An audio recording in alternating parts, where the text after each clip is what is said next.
চারিদিকে সেনাদের নজিরবিহীন হামলার ধ্বংসস্তূপ, স্বজন হারানোর যন্ত্রণা, খাদ্যের তীব্র সংকট যখন নিত্যসঙ্গী, সে সময় নিঃস্ব মানুষগুলোর একমাত্র অবলম্বন মহান আল্লাহ তাআলার ইবাদত। জীবনের নিশ্চয়তা না থাকলেও সিয়াম সাধনার মধ্য দিয়ে মাসটি অতিবাহিত করার প্রত্যয় তাদের। গাজার বিভিন্ন জায়গায় নিত্যপণ্যের পসরা সাজিয়ে বসেছেন বিক্রেতারা। পবিত্র মাহে রমজান শুরুর আগেই নিজেদের সাধ্যের মধ্যে কেনাকাটা সারছেন ফিলিস্তিনিরা।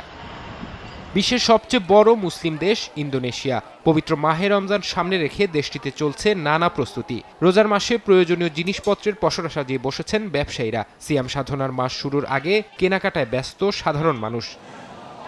জাকার্তার কাঁচা বাজারগুলোতে ভিড় থাকলেও ক্রেতাদের ব্যাগে পণ্য উঠছে কম। মুদ্রাস্ফীতির চাপে মাংসের দোকানে বিক্রি নেমেছে অর্ধেকে। বিক্রেতাদের অভিযোগ, সরকারের ফ্রি মিল প্রোগ্রামের মতো উদ্যোগগুলোর কারণে বাজারে সরবরাহ কমছে, যার সরাসরি প্রভাব পড়েছে বেচাকেনায়।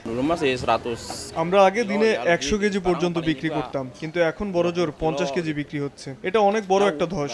মানুষের ক্রয় ক্ষমতা কমে গেছে, জিনিসের দামও চড়া, তাই সেই কারণেই ক্রেতা কমে গেছে।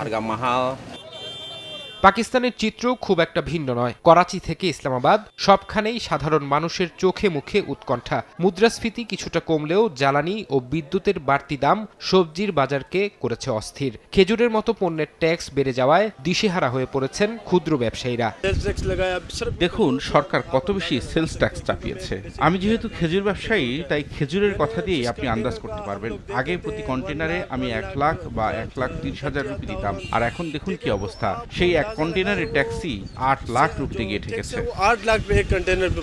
আর্থিক এই সংকট মোকাবিলায় পাকিস্তান সরকার 3,800 কোটি রুপির রমজান রিলিফ প্যাকেজ ঘোষণা করেছে। ফরহাদ চৌধুরী, সময় সংবাদ।